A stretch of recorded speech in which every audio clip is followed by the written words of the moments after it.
বুধবার রাষ্ট্রপতি দ্রৌপদী মুর্মুর সঙ্গে দেখা করে পদত্যাগপত্র জমা দিয়েছেন নরেন্দ্র মোদী। রাষ্ট্রপতি তার এই পদত্যাগপত্র গ্রহণ করেছেন। নিয়ম অনুযায়ী রাষ্ট্রপতির কাছে নিজের এবং মন্ত্রিসভার পদত্যাগপত্র জমা দিয়ে নতুন সরকার গঠনের দাবি জানান মোদী। ভারতের এবারের সংসদ নির্বাচনের ফলাফলে অভূতপূর্ব ঘটনা ঘটেছে। সবচেয়ে তাৎপর্যপূর্ণ ব্যাপার হচ্ছে হিন্দুত্ববাদের বারবরন্তকে প্রত্যাখ্যান করেছেন দেশটির জনগণ। এমনকি হিন্দুত্ববাদের ভিত্তিভূমি অযোধ্যায়ও বিজেপি প্রার্থী পরাজিত হয়েছে।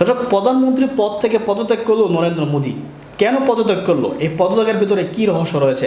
এবং নরেন্দ্র মোদী যে কথা বলেছিল যে এককভাবে সরকার গঠন করবে, আসলে কি সেটা তিনি পারবেন কিনা? দর্শক, ভারতের নির্বাচনের খবর জানবো এবং নরেন্দ্র মোদী যে আসলে বুঝতে পেরেছে যে মুসলিম বিদ্বেষিতা করে কখনোই প্রধানমন্ত্রী হওয়া সম্ভব না, সেটাই ভারতের নির্বাচনের সবচেয়ে বড় প্রমাণ। চলুন আমরা কিছু ভিডিও দেখবো, সেখান থেকে বোঝার চেষ্টা করবো। তার এই পদত্যাগপত্র গ্রহণ করেছেন। নিয়ম অনুযায়ী রাষ্ট্রপতির কাছে নিজের এবং মন্ত্রিসভার পদত্যাগপত্র জমা দিয়ে নতুন সরকার গঠনের দাবি জানান মোদী। এদিকে একটি সূত্র জানিয়েছে, আগামী শনিবার সন্ধ্যায় দিল্লিতে মোদীর শপথ গ্রহণ অনুষ্ঠানের আয়োজন করা হবে। এ নিয়ে তৃতীয়বারের মতো ভারতের প্রধানমন্ত্রী হিসেবে ক্ষমতায় বসতে যাচ্ছেন মোদী।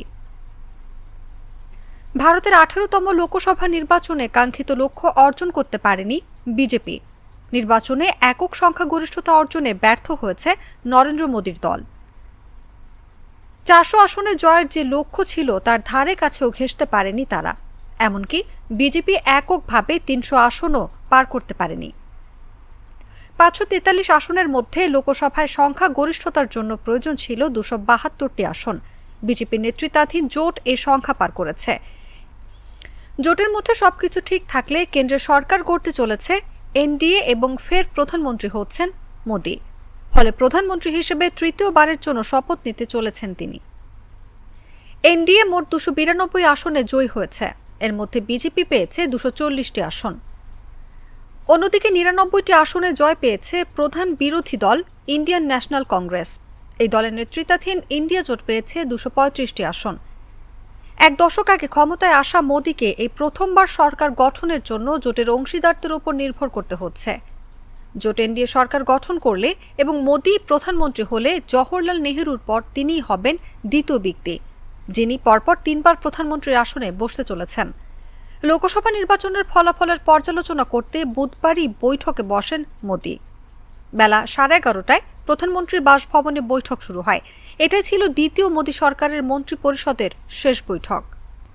সেখানে শনিবার শপথ গ্রহণ অনুষ্ঠানের সিদ্ধান্ত গ্রহণ করা হয়েছে বলে জানা গেছে। একটি সূত্র জানিয়েছে, মোদীর শপথ গ্রহণ অনুষ্ঠানে প্রথমে আগামী রোববার অর্থাৎ 9 জুন হতে পারে বলে ঠিক হয়। তবে পরে তা বদলে শনিবার করা হয়।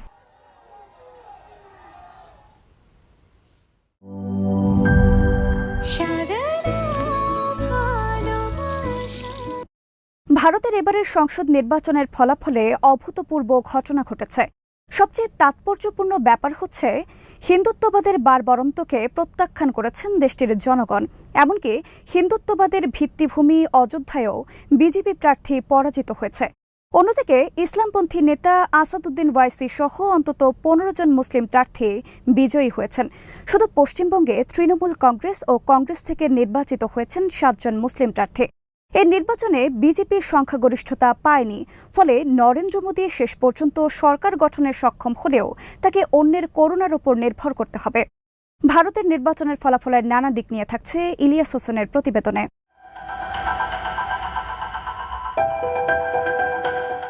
প্রধানমন্ত্রী নরেন্দ্র মোদী এবং তার দল বিজেপি মুখে আওয়াজ তুলেছিল লোকসভা নির্বাচনে 543 আসনের মধ্যে 400 আসনে জয় ছিনিয়ে নেবেন। তবে ভোট শুরুর পরপরই মোদী বুঝতে পারেন এই ঘোষণা ছিল তাদের অলীক কল্পনা।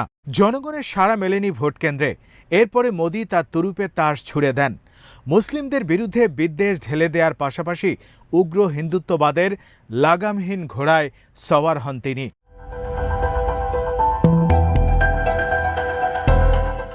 হাজার বছর ধরে ভারতে নাগরিক মুসলিমদের অনুপ্রবেশকারী বলে আখ্যা দেন মোদী।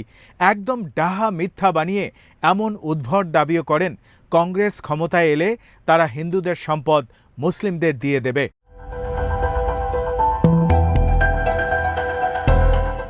এখানেই থেমে থাকেননি তিনি।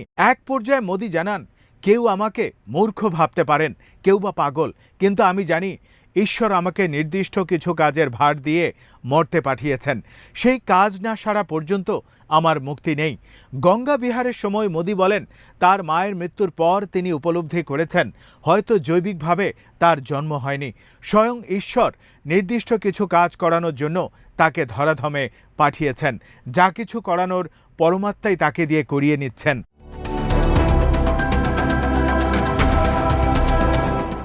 মোদির কথায় 2047 সালের মধ্যে ভারতকে বিকশিত করে তোলাই ঈশ্বরের ইচ্ছা। সেই কাজ শেষ করার আগে তার মুক্তি নেই। তিনি চাইলেও মরতে পারবেন না। ভোট শেষ হওয়ার পর 2 দিন ধ্যানে ছিলেন মোদি।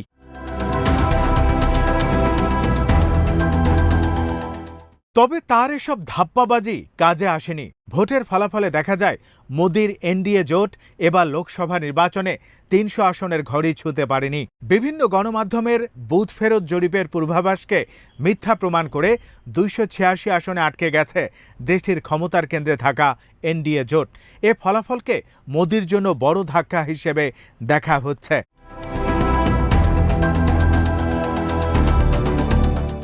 নির্বাচনে এনডিএর এমন বিপর্যয়ের নানা কারণ থাকলেও বিশ্লেষকরা মনে করেন রাহুল গান্ধীর ভারত জোড়ো যাত্রা ও প্রিয়াঙ্কা গান্ধীর যুক্তিনির্ভর প্রচারণার কারণে প্রত্যাশা পূরণ হয়নি বিজেপির।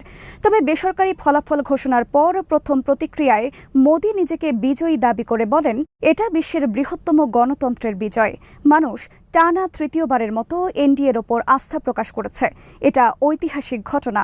অন্যদিকে বিরোধীরা বলছেন, নরেন্দ্র মোদীকে আর ক্ষমতায় দেখতে চায় না জনগণ, তার পদত্যাগ করা উচিত।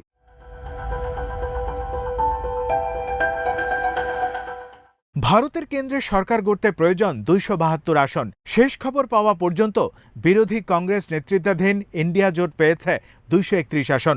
বিজেপি এককভাবে জিতেছে 243 আসনে, কংগ্রেস পেয়েছে 99টি। গত নির্বাচনের তুলনায় বিজেপি জোট এবার 60 আসন কম পেয়েছে। অন্যদিকে কংগ্রেস জোটের আসন বেড়েছে 100টিরও বেশি। নির্বাচনে 44.19% ভোট পেয়েছে এনডিএ জোট। ইন্ডিয়া জোট পেয়েছে 41.41%। মোদির নিজের আসনে ভোট কমেছে 9%-এর বেশি।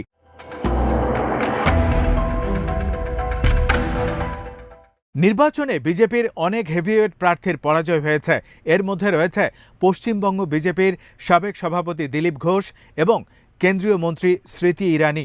এমনকি অযোধ্যার মতো লোকসভা আসনে বিজেপি হারের মুখ দেখেছে। সেখানে সমাজবাদী পার্টির নেতা স্বদেশ প্রদেশ জয়ী হয়েছেন।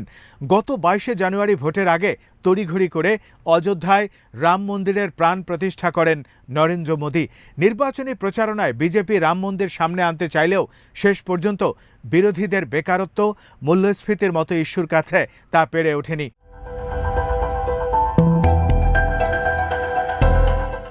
কংগ্রেস নেতা রাহুল গান্ধী কেরালার ওয়েনার ও উত্তরপ্রদেশের রায়বেরেলি উভয় আসন থেকেই বিপুল ভোটে নির্বাচিত হন। জয়ী হয়েছেন এআইএমআইএম নেতা আসাদুদ্দিন ওয়াইসি। নির্বাচনে বিভিন্ন দল থেকে ৭৮ জন মুসলিম প্রার্থী অংশ নিয়ে জয়ী হয়েছেন 15 জন।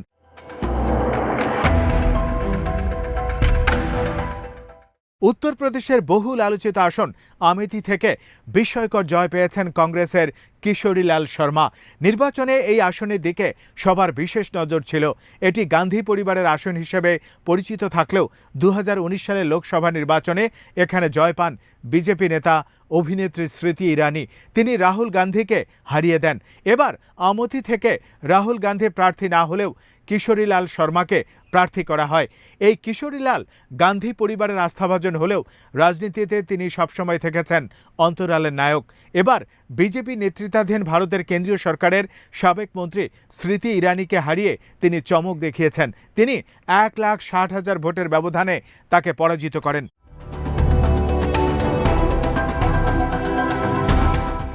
নির্বাচনে উত্তরপ্রদেশ, মহারাষ্ট্র, হরিয়ানা, কর্ণাটক ও আসামে বিস্ময়কর ফল অর্জন করেছে কংগ্রেস নেতৃত্বাধীন Indian national development inclusive alliance বা ইন্ডিয়া জোট। দাঙ্গায় ক্ষতিগ্রস্ত মণিপুরে 2টি লোকসভা আসনেই জিতেছে কংগ্রেস। পশ্চিমবঙ্গের 42টি আসনের মধ্যে 29টিতেই জিতেছে মমতা বন্দ্যোপাধ্যায়ের তৃণমূল কংগ্রেস। বিজেপি পেয়েছে 12টি আসন, 1টি আসন পেয়েছে কংগ্রেস।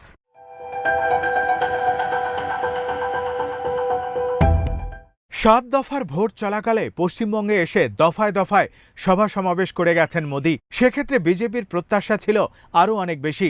বুথ ফেরত জরিপেও বিজেপি তৃণমূলের চেয়ে অনেক বেশি আসন পাবে বলে পূর্বাভাস দেয়া হয়, কিন্তু ফল হয়েছে উল্টো।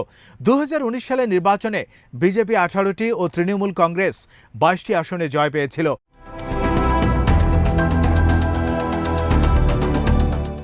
উগ্র হিন্দুত্ববাদী যোগী আদিত্যনাথের উত্তরপ্রদেশেও বড় ধরনের পরাজয় দেখেছে national Democratic alliance NDA. Rahul Akhilesh জোটের প্রভাবে উত্তরপ্রদেশে বিস্ময়কর ফল করেছে ইন্ডিয়া জোট। সেখানে 80টি লোকসভা আসনের 42টিতে জয়ী হয়েছে ইন্ডিয়া জোট। এনডিএ পেয়েছে 37টি আসন। একটি আসনে অন্য দলের প্রার্থী জয় পেয়েছেন। 2019 সালের নির্বাচনে উত্তরপ্রদেশ বিজেপি একাই 62টি আসন পেয়েছিল। কংগ্রেস সেবার মাত্র একটি আসনে জয় পায়। এবার কংগ্রেস এককভাবে 6টি আসনে জিতেছে।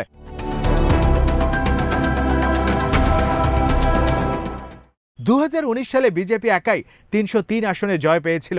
মাত্র 52 আসন জিতেছিল কংগ্রেস। তৃণমূল পেয়েছিল 22টি আসন।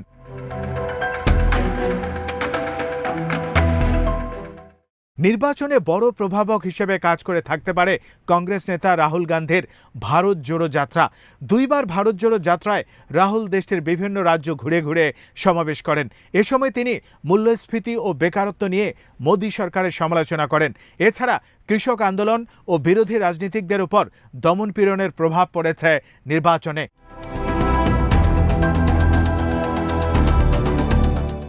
নির্বাচনে সবচেয়ে বড় চমক দেখিয়েছেন কংগ্রেসের প্রিয়াঙ্কা গান্ধী। তিনি কোনো আসন থেকে নির্বাচনে অংশ নেননি। দলটির মূল প্রচারকের ভূমিকায় ভারত জুড়ে সভা সমাবেশ করে বেরিয়েছেন। উত্তরপ্রদেশের আমেথি ও রায়বেলিতে ছিলেন সক্রিয় ভূমিকায়। মনে করা হয় আমেথিতে তার প্রচারণা ও কৌশলী স্মৃতি ইরানিকে হারানো সম্ভব হয়েছে। এই নির্বাচনের মাধ্যমে কার্যত কংগ্রেসের নতুন চমক হয়ে সামনে এসেছেন প্রিয়াঙ্কা। প্রচারে নেমে নানা ইস্যুতে ভারতের প্রধানমন্ত্রী নরেন্দ্র মোদীকে যুক্তি দিয়ে সমালোচনা করায় নতুন করে আলোচনায় এসেছেন তিনি।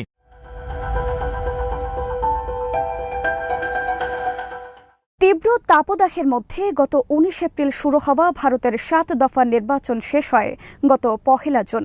ওই দিন সন্ধ্যায় ভারতের গণমাধ্যমগুলো একযোগে বুথ ফেরত জরিপ প্রকাশ করে। এসব জরিপের কোনোটিতে বিজেপি নেতৃত্বাধীন জোটকে 4 শতাধিক আসনও দেওয়া হয়।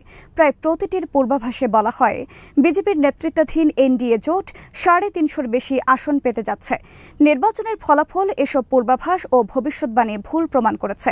বিরোধী দলগুলো বলেছিল এই জরিপ গদি মিডিয়ার সৃষ্টি। এখন তাদের দাবি কার্যত প্রতিষ্ঠিত হয়েছে।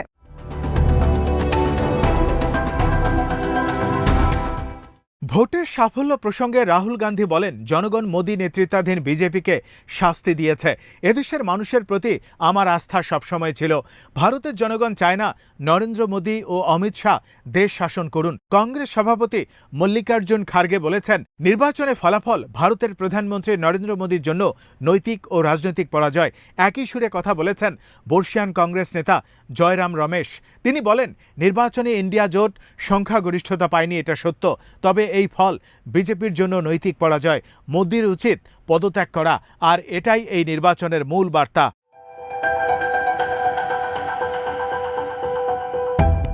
ফল ঘোষণার পর পশ্চিমবঙ্গ রাজ্যের মুখ্যমন্ত্রী মমতা বন্দ্যোপাধ্যায় বলেন, মোদি ও তার দল অধ্যত্বের কারণে হেরেছে।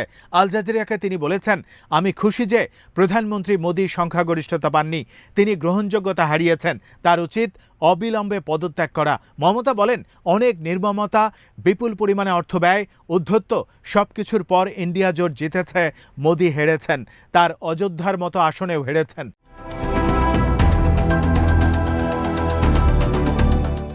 এবারের নির্বাচনে সবচেয়ে বড় আলোচনার বিষয়গুলোর মধ্যে ছিল অযোধ্যায় গ্র্যান্ড রাম মন্দির নির্মাণ।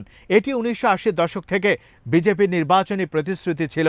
বিজেপির সমর্থকরা দাবি করেছিল এই মন্দির লোকসভা নির্বাচনে বিজেপির জয়ে গুরুত্বপূর্ণ ভূমিকা রাখবে, কিন্তু আদতে তেমনটা হয়নি। চলতি বছরের জানুয়ারি মাসে অযোধ্যায় রাম মন্দির উদ্বোধন করেছেন নরেন্দ্র মোদী। সেই অযোধ্যা ফৈজাবাদ লোকসভা কেন্দ্রের অন্তর্গত। সেখানে বিজেপি পিছিয়ে থাকার ঘটনা রাজনৈতিকভাবে অত্যন্ত গুরুত্বপূর্ণ বলে মনে করছেন বিশেষজ্ঞরা।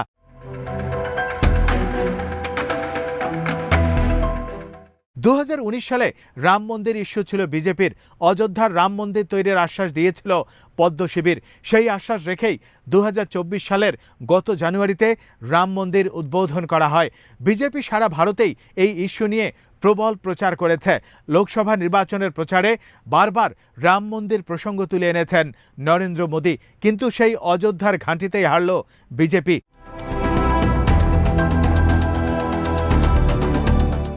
বিশ্লেষকরা বলছেন, গত কয়েক বছর ধরে ভারতে উগ্র হিন্দুত্ববাদের উত্থান এবং গণতান্ত্রিক শাসনের ক্রমাবনতি ঘটছিল। ফলে সারা বিশ্বের শুভবোধ সম্পন্ন মানুষ মোদির ভারত নিয়েছিলেন উদ্বিগ্ন। এবারে নির্বাচনের ফলাফলে হিন্দুত্ববাদের আলোচনাগুলো দেখেছেন নরেন্দ্র মোদী পদত্যাগ করেছে, কারণ পদত্যাগ করে আবার তাকে সরকার গঠন করতে হবে, এই জন্য তিনি পদত্যাগ করেছেন এই আশা নিয়ে। আসলে কি সেই আশায় তিনি থাকতে পারেন কিনা? কারণ হচ্ছে যেই নির্বাচনে যে আসনগুলো পাওয়া দরকার ক্ষমতা দখলের জন্য, সেই আসন কিন্তু কোনো দল পায়নি। অর্থাৎ জোট সরকারে নরেন্দ্র মোদীর যেতে হবে।